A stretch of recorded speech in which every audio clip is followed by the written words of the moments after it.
قرآن کریم میں اللہ تعالیٰ نے ارشاد فرمایا اوفو بالعہد ان العہد کان مسئولا، کہ وعدوں کو پورا کیا کرو، وعدوں کے بارے میں قیامت کے دن پوچھا جائے گا۔ ہمارے معاشرے کے اندر ہم یہ سمجھتے ہیں کہ شاید ہم اپنے وعدے پورے کرتے ہیں، اور یہ ہم نے وعدوں کا ایک خاص ذہن ہم نے بنایا ہوا ہے کہ اس چیز کا تعلق وعدے سے ہے اور اس چیز کا تعلق وعدے سے نہیں، حالانکہ ہماری زندگی کے بہت سارے معاملات کا تعلق اس بات سے ہے کہ ہم اس میں یہ جانچیں، اس میں ہم یہ غور کریں کہ آیا ہم اس میں وعدہ خلافی کے گناہ کے مرتکب تو نہیں ہو رہے ہیں۔ حضور علیہ الصلوۃ والسلام نے فرمایا آیت المنافق ثلاث، بخاری شریف کی حدیث ہے، آپ نے فرمایا کہ منافق کی 3 نشانیاں ہیں۔ اذا حدث کذب، جب بات کرے تو جھوٹ بولے، اذا وعد اخلف، جب وعدہ کرے تو وعدہ خلافی کرے، واذا اؤتمن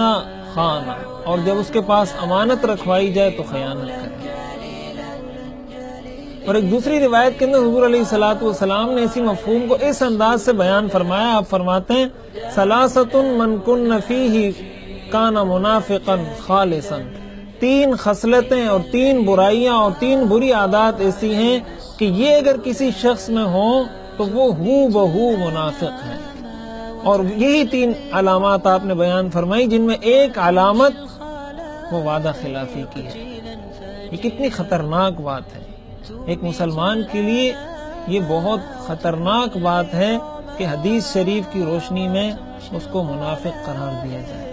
ہمیں اپنی زندگی پر غور کرنا چاہیے۔ بحیثیت مسلم ہماری یہ ذمہ داری بنتی ہے کہ ہم اسلام کو چند چیزوں میں محدود اور منحصر نہ سمجھیں کہ ہم نے ان چند چیزوں پر عمل کر لیا، یہ چند چیزیں ہم نے اختیار کر لی تو بس ہم نے اسلام پر عمل کر لیا، بلکہ ہم یہ دیکھیں کہ ہمارے معاملات میں وعدہ خلافی تو نہیں ہو رہی۔ ہمارے ہاں اگر آپ دیکھیں معاملات میں، ہماری تاجر برادری کو اگر آپ دیکھ لیں کہ وہ جب پیسوں کا لین دین کرتے ہیں، وہ جب کسی سے کوئی وعدہ کرتے ہیں